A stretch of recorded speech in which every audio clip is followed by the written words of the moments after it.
नमस्कार, ये रेडियो वर्षा है। अब आप पल्लव से वर्षा टाइम्स सुनिए।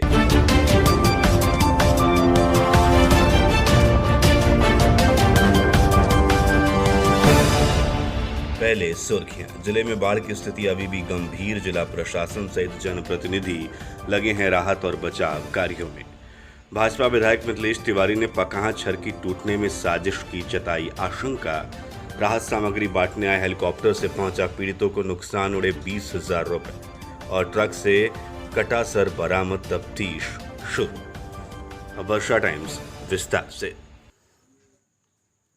जिले में बाढ़ की स्थिति अभी भी गंभीर बनी हुई है। कई नए इलाकों में गंडक का पानी घुस गया है, जिसकी वजह से लोग बाढ़ से पीड़ित हैं। वहीं गोपालगंज में गंडक के जलस्तर में कमी आने के संकेत भी मिले हैं। वाल्मीकि नगर बैराज से महज 1,63,800 क्यूसेक पानी ही छोड़ा गया है। बाढ़ प्रभावित इलाकों में पानी के कम होने की उम्मीद जताई जा रही है। जिले के 4 प्रखंड बाढ़ से प्रभावित हैं। जान जोखिम में डालकर अधिकारियों के साथ बाढ़ प्रभावित इलाकों में डीएम और एसपी पहुंचे। साथ ही डीडीसी, एडीएम सहित अन्य पदाधिकारी भी साथ रहे। पानी की तेज धार में कई बार गाड़ियां बहने से बची। बरौली, नवादा, कहला सहित कई पंचायतों में बाढ़ पीड़ितों से डीएम ने मुलाकात की। साथ ही राहत कार्यों का भी जायजा लिया। बाढ़ पीड़ितों ने अपना दर्द बयान किया है। उधर बाढ़ को लेकर लगातार लोगों में असंतोष भी है। राहत सामग्री नहीं मिलने से लोग गुस्सा भी हैं। बरौली के लड़ौली पंचायत में अभी तक कम्युनिटी किचन नहीं शुरू हुआ है। 2 दिन से बांध पर खुले आसमान के नीचे सैकड़ों बाढ़ पीड़ित जीने पर मजबूर हैं। प्लास्टिक नहीं मिलने से बाढ़ पीड़ित नाराज हैं। वहीं गोपालगंज बरौली प्रखंड कार्यालय का घेराव बाढ़ पीड़ितों ने किया। बीडीओ को घेरा और राहत सामग्री और नाव नहीं मिलने से नाराज बाढ़ पीड़ितों ने हंगामा भी किया। उधर एसएच 90 पर बाढ़ का पानी चढ़ गया है। बैकुंठपुर में 3 जगह सारण तटबंध टूटने के बाद दर्जनों पंचायत में बाढ़ का पानी फैल रहा है। सदर अंचलांतर्गत मंगुरहा ढाला पर गंडक नदी का जलस्तर 3 फीट कम हुआ है। अभी नाव का परिचालन जारी है। सीओ ने बताया कि यहां जलस्तर में कमी आ रही है और नाव के परिचालन कर लोगों को बाढ़ प्रभावित इलाकों से ऊंचे स्थान पर ले जाया जा रहा है। वहीं हमारे माझागढ़ संवाददाता सुदेश प्रसाद श्रीवास्तव ने जानकारी दी कि माझा प्रखंड अंतर्गत पथरा विद्यालय में शरण लिए बाढ़ पीड़ित और पथरा गांव के ग्रामीणों ने बाढ़ पीड़ित के लिए कुव्यवस्था को देखकर रविवार को उच्च पथ 28 को जाम कर प्रशासन का विरोध कर प्रदर्शन किया। बाढ़ पीड़ित और ग्रामीण मांग कर रहे थे कि लाइट की व्यवस्था की जाए, नाश्ता भोजन की व्यवस्था अच्छे से हो। उन लोगों की शिकायत थी कि स्थानीय प्रशासन के द्वारा न लाइट की व्यवस्था की गई है और न ही अच्छे भोजन की व्यवस्था की गई है। बाढ़ में अनेकों प्रकार के जहरीले सर्प और जंगली जानवर बहकर आए हैं। चारों तरफ पानी से ये लोग घिरे हुए। अंधेरे में पानी में डूबने या जहरीले सर्प के डसने सहित जंगली जानवरों के हमले जैसा भय बना रहता है। जब तक लाइट की व्यवस्था नहीं होगी और अच्छे भोजन की व्यवस्था नहीं की जाएगी, तब तक वो सड़क जाम रखेंगे। घटना की सूचना मिलने पर माझागढ़ पुलिस घटनास्थल पर पहुंची और जाम को हटाने का प्रयास कर रही है। बाढ़ पीड़ितों का कहना है कि जब तक जिला प्रशासन आकर समुचित व्यवस्था नहीं करता है, तब तक सड़क जाम रहेगा। वर्षा टाइम्स मिलने तक लोगों ने सड़क को जाम रखा था।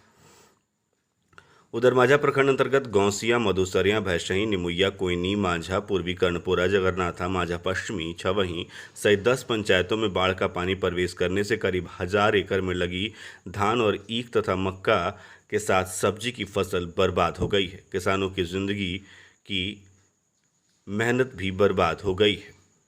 प्राकृतिक आपदाओं ने इनकी आशाओं को चूर चूर कर दिया है, जिसके चलते अब किसान दाने दाने के मोहताज हो जाएंगे।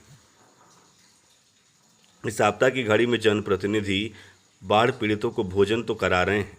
सरकार प्रत्येक परिवार को 6-6 हज़ार रुपये देने की तो बात कह रही है, लेकिन क्या 6 हज़ार में एक परिवार का खर्च चल जाएगा? इसको सोचकर किसानों के सर पे बल पड़ा हुआ है। उधर माझागढ़ के भैंसही पुरैना पंचायत के उच्च पथ 28 पर और विद्यालय में शरण लिए बाढ़ पीड़ितों के भोजन कराने की व्यवस्था स्थानीय प्रशासन द्वारा की गई है, जिसके तहत भोजन कराया जा रहा है। वहीं दूसरी तरफ जनप्रतिनिधियों द्वारा बाढ़ पीड़ितों के बीच पॉलिथीन, सीट और मोमबत्ती का भी वितरण किया जा रहा है। जिला परिषद प्रतिनिधि ने बाढ़ पीड़ितों को 2 दिन से भोजन की व्यवस्था उपलब्ध कराई है।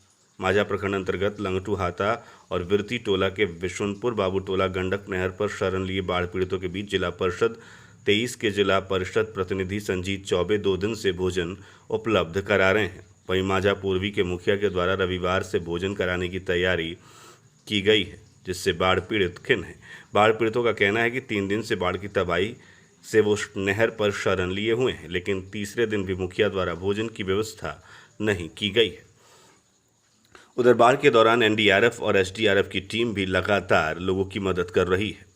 मांझा प्रखंड अंतर्गत पुरैना पंचायत के पुरैना पथरा झंझवा के बाढ़ इलाके में फंसे लोगों को एनडीआरएफ की टीम सुबह निकालने का कार्य कर रही है। शनिवार की शाम पथरा गांव के एक 55 वर्षीय खुश मोहम्मद और 60 वर्षीय नूर मोहम्मद घर से उच्चपथ 28 पर आ रहे थे। इसी बीच बाढ़ में डूब जाने के कारण दोनों की मौत हो गई है, जिसको लेकर ग्रामीणों ने उच्चपथ 28 को जाम कर घंटों विरोध जताया था। तब स्थानीय प्रशासन ने पहुंचकर लोगों को समझा बुझाकर शव को अपने कब्जे में लेकर पोस्टमार्टम के लिए भेजा था।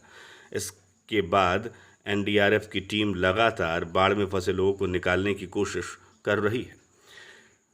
उधर बाढ़ की इस विभीषिका के बाद भाजपा प्रदेश उपाध्यक्ष और विधायक मिथिलेश तिवारी ने बयान दिया है। उन्होंने कहा है कि बैकुंठपुर के पकहा में छरकी टूटना घोर आश्चर्य का विषय है। साजिश के तहत बांध काटा गया है। उन्होंने इसकी उच्च स्तरीय जांच की मांग की है। उन्होंने कहा है कि पकहा छरकी का टूटना प्राकृतिक नहीं लगता है, इसमें जरूर कोई साजिश है। उधर छपरा के मसरक स्थित आरडी 37 नहर को खोलने की मांग की गई है। बैकुंठपुर में आए बाढ़ का पानी डिस्चार्ज करने के लिए नहर का मुहाना खोलने की मांग मिथिलेश तिवारी ने डीएम से की है। जल संसाधन विभाग के प्रधान सचिव से कार्रवाई की मांग की गई है। यातायात बंद होने से NH 28 पर वाहनों की रफ्तार थम गई है। सारण तटबंध टूटने पर यातायात बंद रहने से विभिन्न राज्यों से NH 28 होकर बिहार में प्रवेश करने वाले मालवाहक वाहनों की रफ्तार थम गई है। लगातार चौथे दिन रविवार को भी यह स्थिति रही। जिले के बरौली और बैकुंठपुर प्रखंड में बांध टूटने के बाद बाढ़ आने से NH 28 होकर यूपी की ओर आने वाले वाहनों को जिला प्रशासन ने बलथरी चेकपोस्ट पर रोक दिया है। जिला प्रशासन द्वारा यातायात रोके जाने से NH 28 पर मालवाहक और सवारी वाहनों की लंबी कतार लग गई है। यातायात रोके जाने से बिहार से लेकर यूपी के कुशीनगर तक NH पर मालवाहक वाहन खड़े हैं। उधर अंचल अधिकारी के आश्वासन के बाद भी वार्ड नंबर 5 सिसई के ग्रामीणों को अब तक खाने को नहीं मिला है और रहने के लिए भी उन्हें पॉलिथीन शीट नहीं दिया गया है। उन्होंने वीडियो और सीओ के पास शनिवार को लगभग 1 बजे पहुंचकर हंगामा किया था।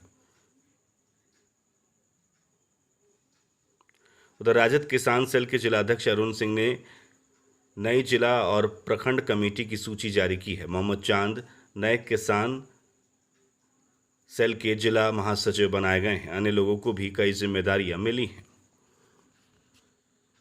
बाढ़ पीड़ितों की मदद को आगे आए वीडियो अजित कुमार निजी वेतन से 200 बाढ़ पीड़ितों तक राहत सामग्री पहुंचाने की उन्होंने पहल की है। खाद्य सामग्री और अन्य जरूरत के सामान वो पहुंचाएंगे। टीम मांझागढ़ के स्थानीय युवकों के द्वारा ये वितरण किया जाएगा। आपदा की इस घड़ी में स्थानीय जनप्रतिनिधि से भी एकजुट होकर बाढ़ग्रस्त क्षेत्रों में मदद करने की उन्होंने अपील की है।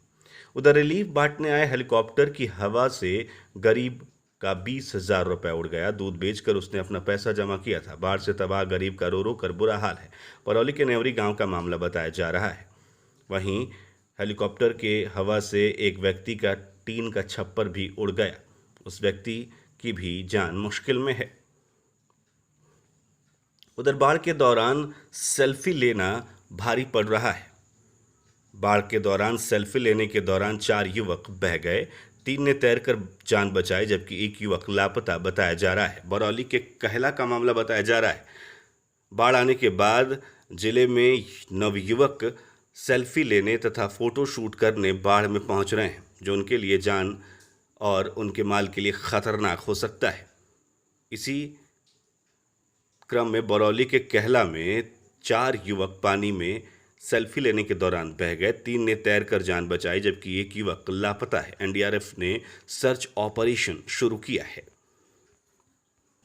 हमारे थावे संवाददाता गौतम कुमार ने जानकारी दी कि थावे प्रखंड में जल जीवन हरियाली के अंतर्गत प्रखंड के सभी पंचायतों में 13,800 पौधे लगाए जाएंगे। प्रभारी मनरेगा पीओ सुबोध कुमार ने बताया कि प्रखंड के सभी पंचायतों में पंचायत रोजगार सेवक के माध्यम से पौधे लगाए जाएंगे, जो निजी और सरकारी जमीन पर भी लगेंगे।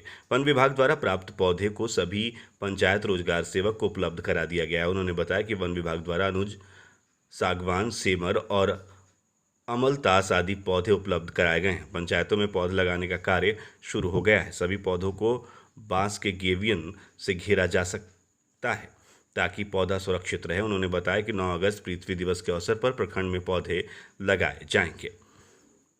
उधर 4 लाख हाई वोल्टेज का टावर गिरने से बिजली की सप्लाई में बाधा पहुंच रही है। गंडक नदी में 4 लाख हाई वोल्टेज तार टावर का नदी में गिर जाने से बिजली की सप्लाई में बाधा पहुंच रही है, जिससे 5 घंटे तक पूरे जिले में बिजली की सप्लाई बाधित रहती है तथा पिक वायर में भी सभी फीडरों को बंद कर एक चलाना पड़ रहा है, जिससे जिले के सभी पावर सब स्टेशनों में बिजली की सप्लाई एक साथ नहीं हो पा रही है। 24 घंटे में 6 से 8 घंटे बिजली की सप्लाई बाधित हो रही है। गंडक नदी में मुजफ्फरपुर से आ रहे 4 लाख हाई वोल्टेज तार का टावर ध्वस्त होने से लगभग 1 वर्ष बीत गया है। उसी समय से बिजली की सप्लाई में बाधा पहुंच रही है। खासकर शाम को बिजली की आपूर्ति नियमित रूप से बंद कर दी जा रही है, जिससे लोग काफ़ी परेशान रह रहे हैं। कोरोना संक्रमण के बीच मच्छर जनित रोगों में डेंगू, मलेरिया, चिकनगुनिया जैसे रोगों का खतरा बढ़ गया है। बड़ी संख्या में लोग वायरल फीवर के शिकार हो रहे हैं। ऐसे में लोगों के इलाज के लिए वर्तमान समय में सरकारी स्वास्थ्य केंद्रों पर जाने से परहेज भी कर रहे हैं। डॉक्टर संदीप गुप्ता ने बताया कि बारिश के मौसम में बचाव ही सही इलाज है। सिर दर्द, मांसपेशियों में दर्द, ये सारे लक्षण मच्छर जनित रोग के हो सकते हैं। आप अपने आप को मच्छरों से बचाएं। पूरे स्लीव का कपड़ा पहने, मच्छरदानी सोते वक्त जरूर लगाएं। जिले के कटिया थाने के इंद्रपट्टी गांव स्थित अपने ससुराल में सो रहे युवक की सर्पदंश से मौत हो गई। मृतक गोपालपुर थाने के बोधा छापर गांव के विनय चौहान का बेटा प्रमोद बताया जा रहा है। शनिवार की रात खाना खाने के बाद अपने साले के साथ छत पर सोया था। इसी दौरान सांप ने डस लिया। परिजन इलाज के लिए डॉक्टर के पास ले गए, जहां उन्हें मृत घोषित कर दिया गया है। कुचायकोट थाने के बलथरी चेकपोस्ट पर रविवार को एक ट्रक के बंद केबिन में सरकटा शव मिलने से सनसनी फैल गई। सूचना मिलने के बाद पुलिस घटनास्थल पर पहुंचकर मामले की जांच पड़ताल कर रही है। शव ट्रक के ड्राइवर के होने की आशंका है। जानकारी के अनुसार बलथरी चेकपोस्ट के पूर्वी हिस्से में एक ट्रक के पिछले 3 दिनों से खड़ा है। इन दिनों NH 28 पर आवागमन बंद है। शाम को कुछ लोग ट्रक के केबिन के नीचे खून के धब्बे को देखकर इसकी जानकारी उन्होंने पुलिस को दी। कुचायकोट थाना अध्यक्ष अश्वनी कुमार तिवारी ने बताया कि मामले की छानबीन की जा रही है। अब अंत में सुर्खियां एक बार फिर। जिले में बाढ़ की स्थिति अभी भी गंभीर। जिला प्रशासन सहित जनप्रतिनिधि लगे हैं राहत और बचाव कार्यों में। भाजपा विधायक मिथिलेश तिवारी ने पकान छर की टूटने में साजिश की जताई आशंका। राहत सामग्री बांटने हेलीकॉप्टर से पहुंचा पीड़ितों को नुकसान, उड़े 20,000 रुपए और ट्रक में सरकटा शव बरामद, तफ्तीश शुरू। इसके साथ ही वर्षा टाइम्स का ये अंक समाप्त हुआ।